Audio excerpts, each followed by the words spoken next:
Hi, I'm Ken, and I was the former coordinator of Stops to Violence, and I also was a task committee member, and at the very beginning, I was a community member. I did know a couple of the people that came up with the concept, Becky Wenzel and Deanna Elias Henry.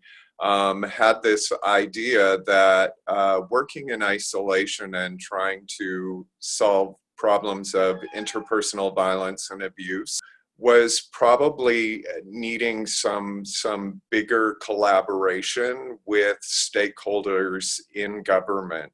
Well, I think from the very beginning, what they wanted was a new way of connecting and finding solutions to interpersonal violence and abuse. And so it meant working in new ways, which meant that every stakeholder had a voice, that there were many ways to accomplish the goal, and that we needed as many different viewpoints as possible in order to achieve those solutions. I think one of the things that happened is it took people out of working in isolation silos and sometimes even feeling like they were competing for the same kinds of grant dollars and recognition for the work they did.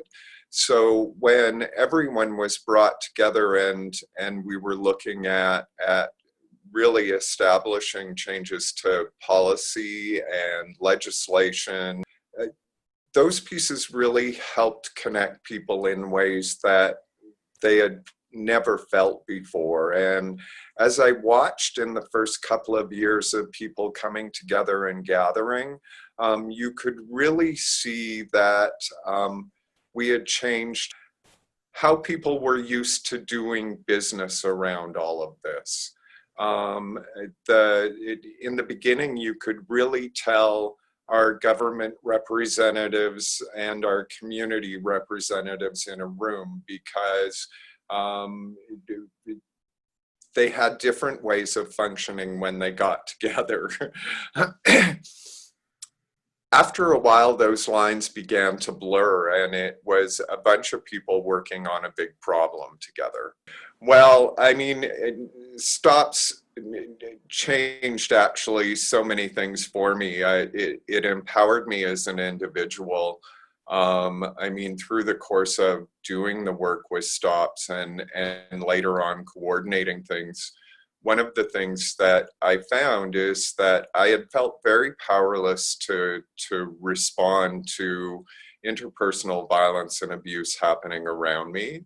I also didn't know how to actually advocate for myself when I felt that there were things happening that didn't feel comfortable or safe. And so through the course of being involved with all of these brilliant people and doing the work that I did, I evolved as a human being to someone that could actually address what was happening in front of me.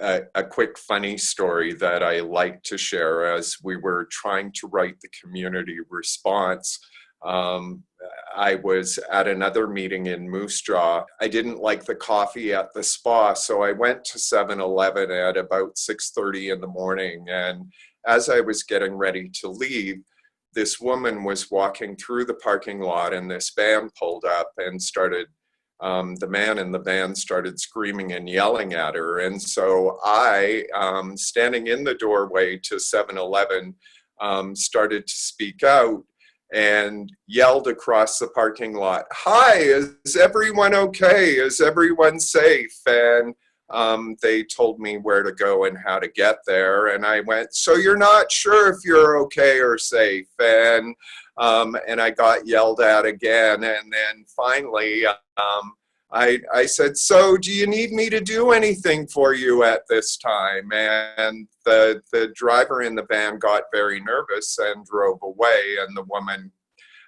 slunk by me into the store. But we had averted something that could have been quite bad.